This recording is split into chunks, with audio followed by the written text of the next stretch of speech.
Kumar mail. आज का हमारा टॉपिक है धर्म, रिलीजन। धर्म के बारे में जितनी चर्चा की जाए उतनी कम है। सदियों से अपन धर्म के बारे में जानकारी रखते हैं या उनके बारे में जानकारी रखते थे। चाहे अपन वेदों की बात करें, उपनिषद की बात करें, चाहे महाभारत रामायण काल की बात करें, गीता के समय, चाहे किसी भी समय की अपन बात कर लें, धर्म किसी न किसी रूप में हर समय मौजूद रहा है। धर्म क्या है, ये धर्म कहां से आया और वर्तमान में धर्म की क्या प्रासंगिकता है, इसके बारे में अपन चर्चा करेंगे।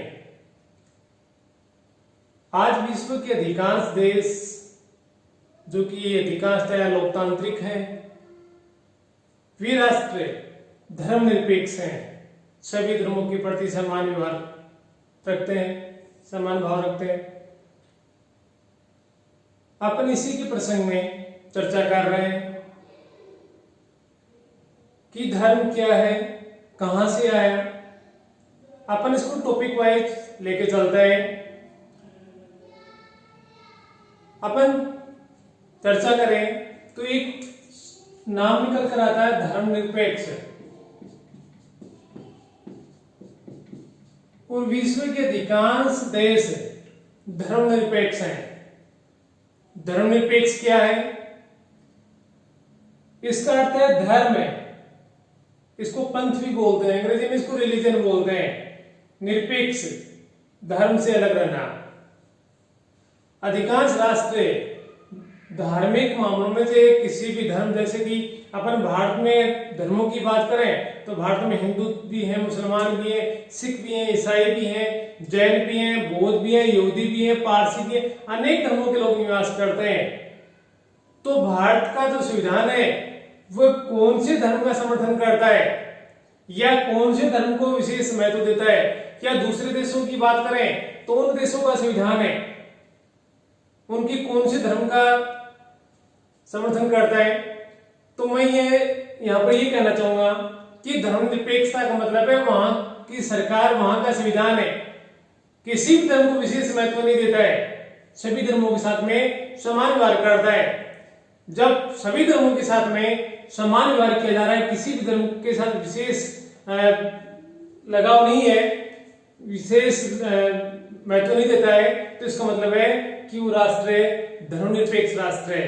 वहां पर सभी धर्मों की समानता का व्यवहार किया जाता है, सभी धर्मों को समान समझा जाता है संविधान के अनुसार। अपन सीधी चर्चा करें तो आज विश्व के अधिकांश राष्ट्र धर्मनिरपेक्ष हैं। वे धर्म को राजनीतिक व्यवस्था में शामिल नहीं करना चाहते, यानी कि धर्म और राजनीति को आपस में नहीं मिलाना चाहते। लोकतांत्रिक देशों में धर्म को व्यक्तिगत मामला समझा जाता है कि मैं कौन सा धर्म मानना चाहता हूं, सामने वाला कौन से धर्म का पालन करना चाहता है। हमारे संविधान में भी जो अनुच्छेद 25, 26, 27, 28 से धार्मिक स्वतंत्रता का अधिकार दे रखा है, उसमें भी ये चीज बताई गई है कि अंतःकरण की स्वतंत्रता का अधिकार अनुच्छेद 25 में कि आपकी आत्मा जिस धर्म को स्वीकार करना चाहती है, आप उस धर्म को स्वीकार कर लीजिए, आपके लिए वो धर्म अच्छा है, बेहतर है। तो मैं कौन से धर्म का पालन कर रहा हूं, कौन से धर्म को मान रहा हूं, ये मेरा व्यक्तिगत मामला है, सामने वाले का मामला व्यक्तिगत हो सकता है। तो जो भी देश धर्मनिरपेक्ष राष्ट्र है, वे सभी धर्मों को, धर्मावलंबियों को, जो उसको मानने वाले, जो उनके अनुयायी हैं, उनको पूरी छूट देते हैं कि वो चाहे जिस भी धर्म को स्वीकार कर सकते हैं। अपन यहां पर इतना कह सकते हैं कि वर्तमान समय में जबकि हम विज्ञान की बात करते हैं, इंटरनेट की बात करते हैं और ऐसे युग की जब बात कर रहे हैं और वहां पर अपने धर्म की बात करते हैं, तो एक बिल्कुल एक कंफ्यूजन सी चीज लगती है, पागलपन सा लगता है, एक काल भ्रमित जैसी स्थिति उत्पन्न हो जाती है कि अपन क्या कर रहे हैं। टेक्निक का युग है और हम धर्म की लड़ाई लड़ रहे हैं, धर्म के मामले पर खेल खेल रहे हैं, तो अच्छी चीज नहीं है। वास्तव में कहे तो धर्म का प्रयोग विधिक, बाहरी अभिव्यक्तियों और आंतरिक आध्यात्मिक सर्वोत्तम के लिए हुआ है। कि अपन जो आध्यात्मिक शक्ति है, जो अपने अभिव्यक्ति विचार अपन क्या सोचना चाहते हैं, उनका सर्वोत्तम प्रयोगी क्या है? धर्म है। हमारे बहुत सारे समाज सुधारकों ने भी समय समय पर हमें धर्म को समझाने का प्रयास किया, जिनमें मैं नाम लेना चाहूं तो स्वामी विवेकानंद के बारे में अपन कह सकते हैं, जिन्होंने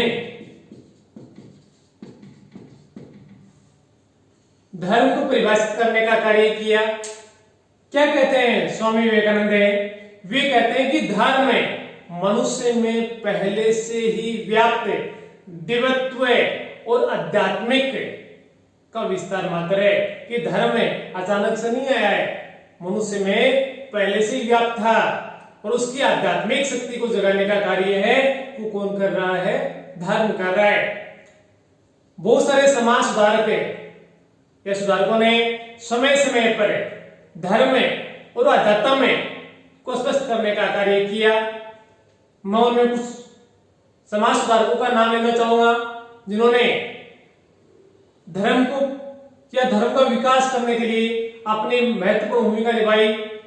जैसे कन्फ्यूशियस है, मोजेस है, पाइथागोरस है, बुद्ध है, महावीर स्वामी है, या मोहम्मद पैगंबर है, मार्टिन लूथर है, कैल्विन है, गुरु नानक है, जैसे बहुत सारे समाज सुधारक हैं जिन्होंने धर्म को परिभाषित किया, धर्म के महत्व को बताया, और लोगों में जो एक धर्म के बारे में अंधविश्वास था या गलत भावना लेकर घूम रहे थे, उनको प्रभावित किया, उनकी मानसिकता को बदला और धर्म का जो वास्तविक अर्थ था उनको समझाया।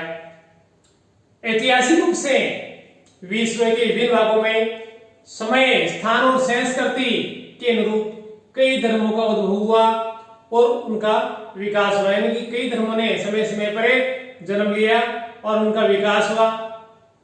समय समय पर इन धर्मों में अनेक परिवर्तन भी आए।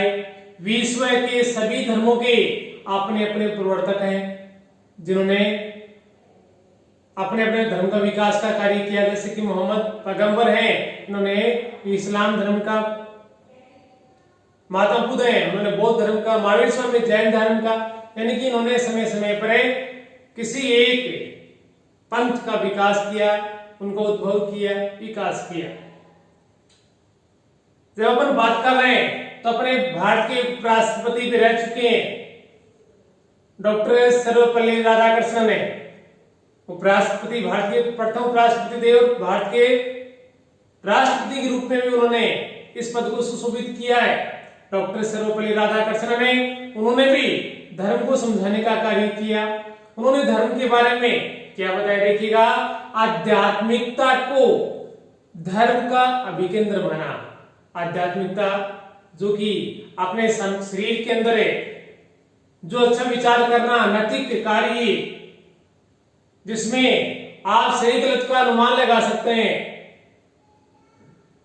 तो सर्वपल्ली राधाकृष्णन क्या कहते हैं? उन्होंने आध्यात्मिकता को धर्म का अभिकेंद्र माना है। वे कहते हैं कि धर्म का सार इस बात में निहित है कि यह आत्मा के विकास के लिए आध्यात्मिक पक्ष पर बल दे और जीवन को धर्मनिरपेक्षता की ओर अग्रसर करे। किसके लिए कह रहा है? धर्म के लिए। कि धर्म क्या है? तो ये कह रहा है कि धर्म क्या है, क्या अर्थ बता रहा है कि धर्म का सार है कि किसमें निहित बता रहा है? आत्मा के विकास के लिए आध्यात्मिक पक्ष पर बल दे और जीवन को धर्मनिरपेक्षता की ओर अग्रसर करे। अपन बात कर रहे हैं धर्म की। यहां पर अपन सबसे पहले देखेंगे धर्म का अर्थ क्या है। अपन ने बात की धर्म के बारे में, लेकिन अभी तक इसके अर्थ के बारे में अपन ने कोई चर्चा नहीं की। तो देखिए, धर्म का सबसे पहले जन्म पूर्वी संस्कृतियों में हुआ। जो पूर्वी देश है वहां पर हुआ और वहीं सर्वप्रथम धर्म का चिंतन मनन किया गया कि धर्म क्या चीज है, इसे मानना चाहिए, नहीं मानना चाहिए। भारत में धर्म को कर्तव्य, अहिंसा, न्याय, सदाचरण और सद्गुण के अर्थ में मान्यता प्राप्त है। पूछते हैं धर्म क्या है? मुझसे कोई पूछे कि आप धर्म के बारे में क्या जानते हो, तो यहाँ पर आप धर्म के बारे में हिंदू, मुसलमान, सिख, ईसाई के बारे में चर्चा नहीं करनी है। अपने कर्तव्य का पालन करना ही क्या है? धर्म है। आप इसी पर चर्चा करेंगे।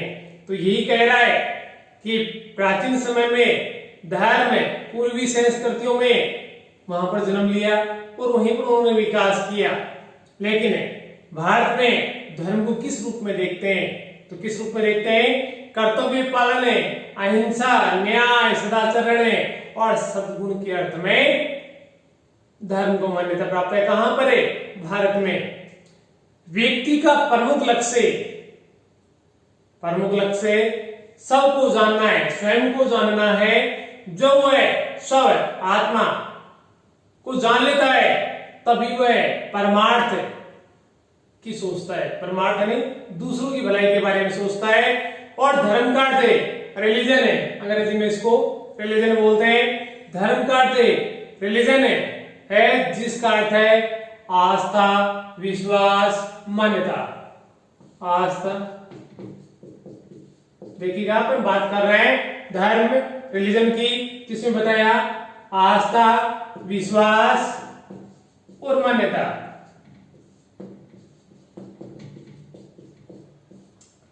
दोबारा देख लीजिएगा। व्यक्ति का प्रमुख लक्ष्य क्या है? सब को जानना। और जब व्यक्ति सब को जान लेता है उसके बाद में वह परमार्थ है, दूसरों की भलाई के लिए कार्य करता है। धर्म का रिलीजन से है और जिसका अर्थ है आस्था, विश्वास और मान्यता। साथ में आप ये भी ध्यान रखें, धर्म का अर्थ यह नहीं है कि कोई विशेष पद्धति से कोई पूजा अर्चना करता हो, कर्म कांड करता हो, उपासना करता हो, तिलक चोटी रखता हो, या दाढ़ी को टोपी लगा ली, या गंदा ताबीज पहन लिया, तो ये धर्म नहीं है। ये धर्म का कोई प्रतीक भी नहीं है। ये एक प्रकार की अंधविश्वास है। इनका धर्म से कोई लेना देना नहीं है। लेकिन वर्तमान में इन्हीं का प्रयोग करके जो है सामाजिक तत्व है जो कि गलत तरीके से अंधविश्वास फैला रहे हैं समाज में, धर्म का गलत दिशा की ओर ले जा रहे हैं, तो ये धर्म से इसको का कोई लेना देना नहीं है। धर्म का अर्थ क्या है? धर्म का अर्थ है दूसरों की भलाई के लिए हमेशा तत्पर रहना, तैयार रहना और अपने निहित कार्य या कर्तव्य को पूर्ण करना। जो उनको निश्चित कार्य दिया गया है उस कार्य या कर्तव्य को पूर्ण करना, अर्थात अपने कर्तव्य का पालन करना ही क्या है? धर्म है। याद रखिएगा, धर्म सभी जगह है, चाहे किसी भी देश का हो, किसी भी स्थान पर हो, सभी जगह धर्म को पवित्र माना गया है। इससे बढ़कर कुछ भी नहीं है। आप लोगों ने जब बात करते हैं न्यायालय में कई बार देखा होगा, जब अपराधी या निरपराध व्यक्ति को न्यायालय ले जाया जाता है और वहां पर जो न्यायाधीश महोदय होते हैं वो उसको साक्ष्य के रूप में जब विटनेस बॉक्स में उनको खड़ा किया जाता है तो उस समय भी उन्हें शपथ दिलाई जाती है, किसकी? गीता की। और ये गीता भी कि हिंदू धर्म से नीति इनका ग्रंथ है। और ये भी मान लिया जाता है कि इस पर हाथ रखकर है जब आप कसम खाते हैं तो झूठी कसम नहीं खाते। इसका मतलब है कि आपको धर्म ने जकड़ रखा है, आप धर्म को मानते हैं और आपको ये भय है कि यदि मैं इसका गलत शपथ लूंगा तो हो सकता है कि इसका कुप्रभाव भी मेरे पर पड़ सकता है, मेरे परिवार पर पड़ सकता है। तो उस समय व्यक्ति है धर्म का पालन करना चाहता है। बात करते हैं धर्म और धर्मनिरपेक्षता की। अपने पहले भी देखा, एक टॉपिक और बन जाता है धर्म और धर्मनिरपेक्षता से क्या तात्पर्य है, से क्या आशय है। धर्म के बारे में आप लोगों ने बात की कि धर्म क्या है? अपने कर्तव्य का पालन करना। क्या धर्म का अर्थ है? कुछ तो रिलीजन वाला बता दे सकते हो आप, जिसमें आपको बताया आस्था, विश्वास और मान्यता इसका अर्थ है। दोनों में क्या अंतर है? तो आप साथ में इसको धर्मनिरपेक्षता वाला भी याद रखिएगा, जिससे कि अपने पहले चर्चा की है कि धर्मनिरपेक्षता का अर्थ है किसी भी धर्म को मानने वाले के साथ भेदभाव नहीं हो, सभी धर्मों के साथ समान व्यवहार हो या उन्हें समान दृष्टि से देखा जाए। वह किसी भी धर्म को विशेष महत्व नहीं दिया जाए। भारत में धर्मनिरपेक्षता को संवैधानिक दर्जा प्राप्त है। भारतीय संविधान की प्रस्तावना में भी 42वें संविधान संशोधन 1976 के द्वारा पंथ निरपेक्षता सब जोड़ा गया था। भारत की जीवन धारा वर्षों से चली आ रही है और इस जीवन धारा के निर्माण में सभी धर्मों व विश्वासों का योगदान रहा है।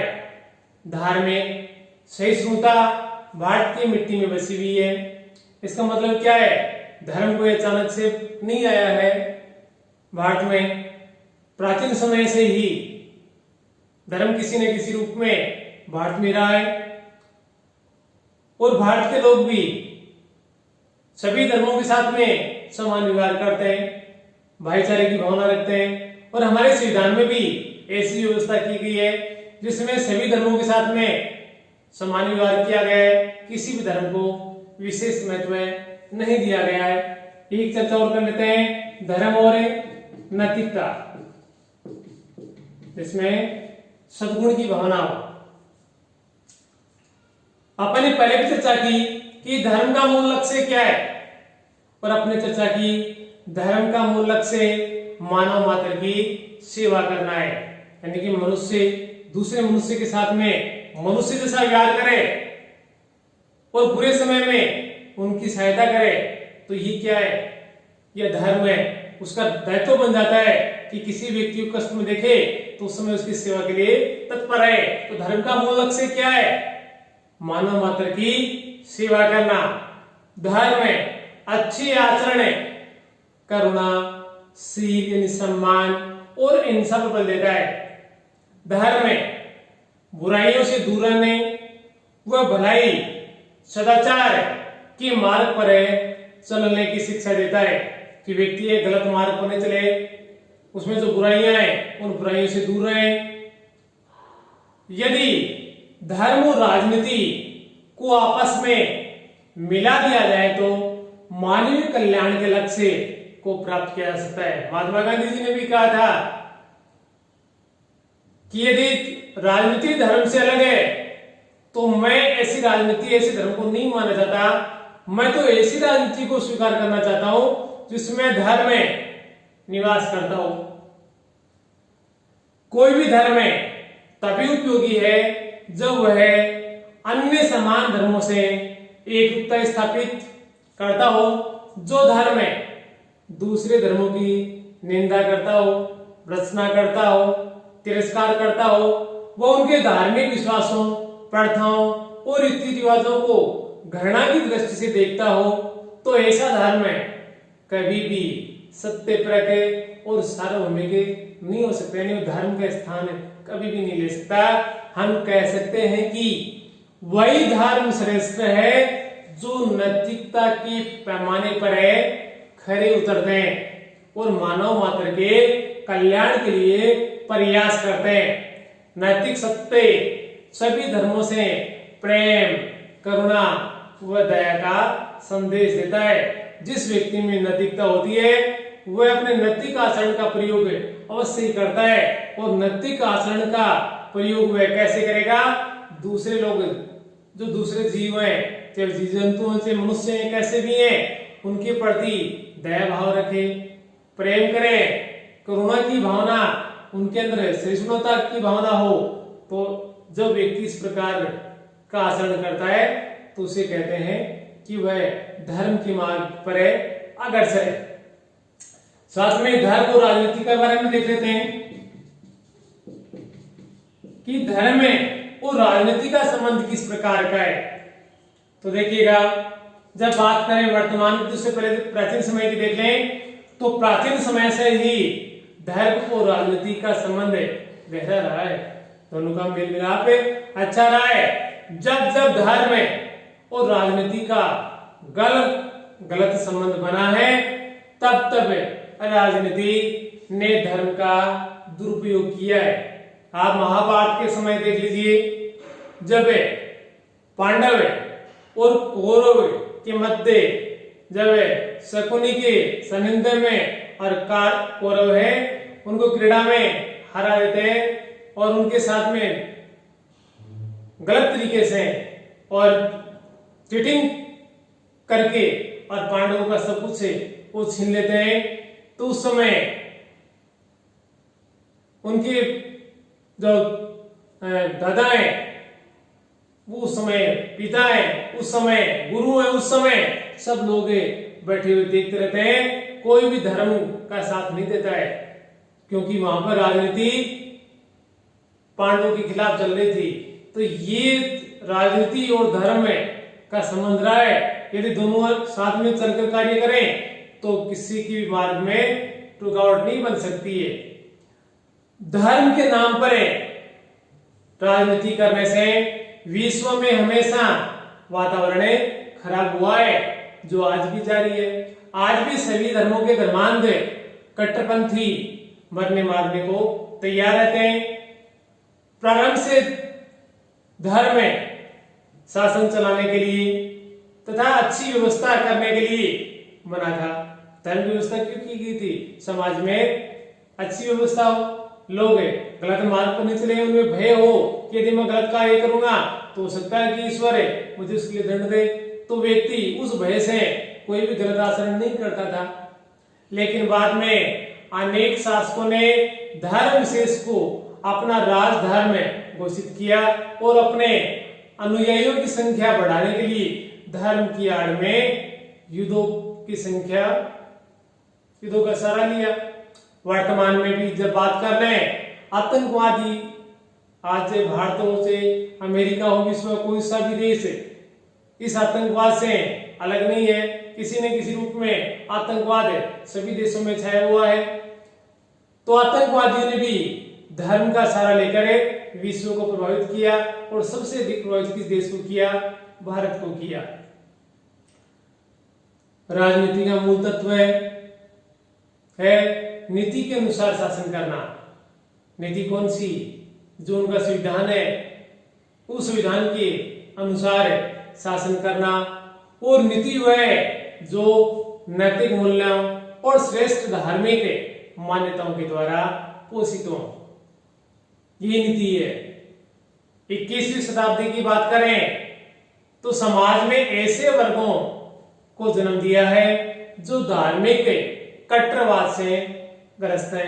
एक धर्म दूसरे धर्म को नहीं देखना चाहता है, एक धर्म दूसरे धर्म को किसी भी प्रकार से समाप्त करना चाहता है।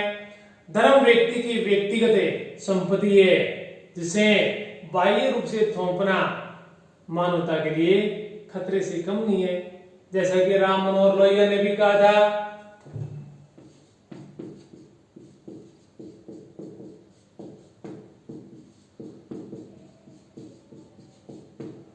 राम मनोहर लोहिया धर्म और राजनीति को आपस में मिलाना चाहते थे। क्या बोलते हैं राम मनोहर लोहिया? कि धर्म और राजनीति के दायरे अलग अलग हैं, लेकिन दोनों की जड़ें एक हैं। क्या बता रहे हैं? धर्म और राजनीति अलग अलग तो हैं, लेकिन दोनों की जड़ें एक है, रूट एक है।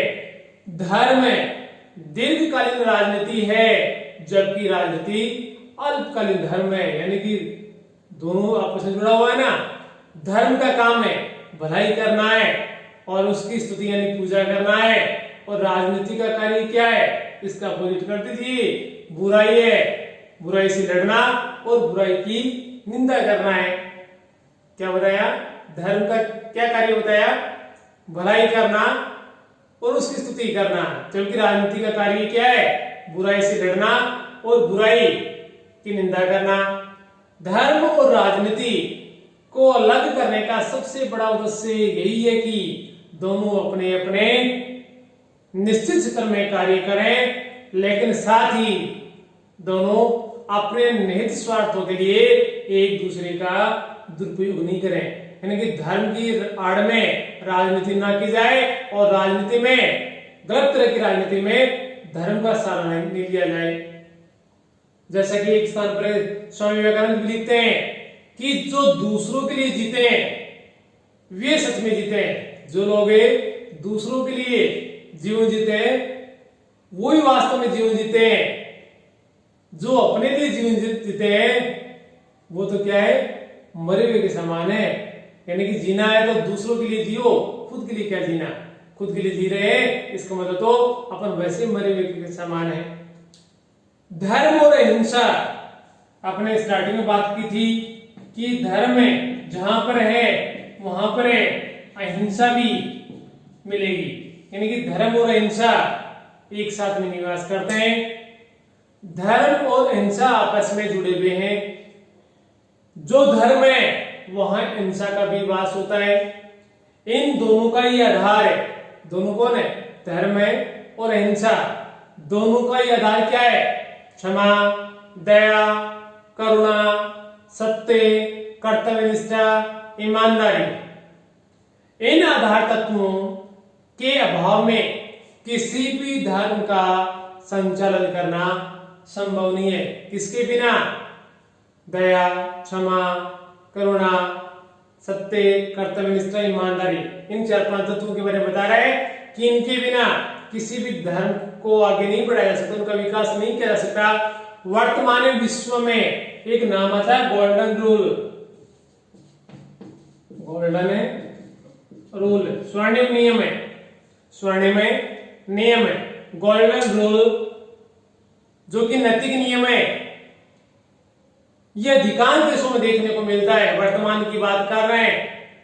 और ये नियम जब भारत में देखें तो प्राचीन समय से ही प्रचलन में है, यानी कि भारत में तो क्या है, जहां धर्म है वहां पर अहिंसा है, और जहां पर अहिंसा है वहां पर नैतिकता है। इसका मतलब है भारत में तो प्राचीन समय से ही गोल्डन रूल, स्वर्णिम नियम का पालन होता आया है। सनातन धर्म में इसे धर्म सर्वस्व, धर्म ही सब कुछ है कहा गया है। और एक और देखें, धर्म ने राष्ट्रीयता को किस प्रकार से मजबूत किया है, धर्म और राष्ट्रीयता। प्रत्येक व्यक्ति चाहता है उसका देश विकास करे, खूब आगे बढ़े, खूब तरक्की करे, दूसरे देशों की अपेक्षा उनका देश विकसित देशों की श्रेणी में सबसे ऊपर का स्थान प्राप्त करे। लेकिन यहाँ पर धर्म भी उनके साथ में चला रहा है। जो लोग ऐसा सोच रहे हैं वो क्या है, उनका धर्म है उनके साथ में है। उनका धर्म कहता है कि राष्ट्र का विकास हो तभी उनका विकास हो सकता है। अगर उनका राष्ट्र विकास नहीं कर रहा है, इसका मतलब है वहां के जो लोग हैं वो राष्ट्र का विकास नहीं चाहते हैं। और जो देश का जो नागरिक है अपने राष्ट्र का विकास होते नहीं दिखना चाहता है, उसे राष्ट्रीय या राष्ट्र का जो नागरिक है वो नहीं कह सकते। जब मनुष्य अपने कर्तव्य को भूलकर गलत आचरण करने लगता है तब वह धर्म के विरुद्ध कार्य करता हुआ माना जाता है, और ऐसा व्यक्ति अनैतिक व्यक्ति कहलाता है। यानी कि व्यक्ति का मुख्य कार्य क्या, लक्ष्य क्या है, अपने कर्तव्य का पालन करना, और वो कर्तव्य उसे हमेशा याद रखना चाहिए, उसको भूलना नहीं है। यदि व्यक्ति अपने कर्तव्य को भूलकर कोई गलत आचरण करने लग जाता है, कोई जो कि समाज उसको स्वीकृति प्रदान नहीं करता, तो उसको अपन क्या कहेंगे, अनैतिक व्यक्ति कहेंगे। यदि कोई व्यक्ति अपने निजी स्वार्थों की पूर्ति करने के लिए अपने व्यक्तिगत मान्यताओं का सहारा लेकर कार्य करता है तो निश्चय समाज के विकास का मार्ग अवरुद्ध हो जाता है। धर्म के अनुसार आचरण तभी संभव है जब मनुष्य अपने मन के गलत विचार, स्वार्थ, द्वेष आदि का त्याग करे। हम किसी भी धर्म को माने, किसी भी धर्म का अनुसरण करें, हमारे लिए राष्ट्र सर्वोपरि होना चाहिए। ये चीज है वो हमारे समय हर पल हमारे मन मस्तिष्क में होनी चाहिए कि किसी भी कारण से राष्ट्र का विकास है वो हमारे कार्यों के कारण रुकना नहीं चाहिए। जैसे कि मैथिली शरण गुप्त ने 4 पंक्तियां कही हैं जिनसे पता चलता है कि राष्ट्रीयता किसको कहेंगे यहाँ पे, जो भरा नहीं जाता भावों से, जो भरा नहीं जाता भावों से, बहती रसदार नहीं, जिसमें, दोबारा सुनिएगा, जो भरा नहीं जाता भावों से, बहती जिसमें रसदार नहीं, वह हृदयनी पत्थर है जिसमें स्वदेश का प्यार नहीं। यानी कि इसमें मैथिली शरण गुप्त हैं एक ही बात पर जोर दे रहे हैं कि जो व्यक्ति अपने राष्ट्र के लिए कोई कार्य नहीं करता है वह पत्थर की समान है, और जिस व्यक्ति में राष्ट्र की भावना या राष्ट्र से प्रेम करता है, राष्ट्रीय भावना कूट कूट कर भरी हुई है, ऐसी रसदार है, लगातार बहती रहती है। ये यहां पर है, हमें एक संदेश दे रहे हैं कि प्रत्येक व्यक्ति को अपने राष्ट्र के प्रति अच्छा सोचना चाहिए, अच्छा आचरण करना चाहिए, और उस समय देश का विकास किस प्रकार से और अधिक हो सकता है इसके लिए लगातार सतत प्रयास करना चाहिए, तभी देश का विकास हो सकता है। देश का नाम है पुण्य देशों की अपेक्षा अग्रणी पंक्ति में आ सकता है, और जो इन बातों पर विचार नहीं करता है, इस प्रकार के नहीं सोचता है, तो उसे उस राष्ट्र में रहने का भी कोई हक नहीं है, और वो मनुष्य की श्रेणी में आता ही नहीं है। किसकी श्रेणी में आता है? वो कहते हैं कि वो पत्थर है जो भरा नहीं जाता भाव से, बहती जिसमें रसदार नहीं, वह हृदय नहीं पत्थर है जिसमें स्वदेश के प्रति प्यार नहीं। यानी कि हर स्थिति में वो देश प्रेम के बारे में लोगों को जागरूक करने का कार्य करते हैं। धर्म रिलीजन के बारे में अपन पढ़ रहे थे, इसका आगे का भी पार्ट है जो कि नेक्स्ट वीडियो में देखेंगे। अपने इसमें सिर्फ धर्म के बारे में चर्चा की है, धर्म क्या है, उसकी क्या अर्थ है, या धर्म और धर्मनिरपेक्षता में क्या अंतर है, धर्म नैतिकता में क्या चीज है, धर्म राजनीति किस प्रकार से आपस में मिले हुए, या धर्म और अहिंसा किस प्रकार से एक दूसरे को प्रभावित करते हैं, धर्म और राष्ट्रीयता का मिश्रण किस प्रकार का है, इन बातों पर चर्चा की। आगे की वीडियो में अपन धर्म के बारे में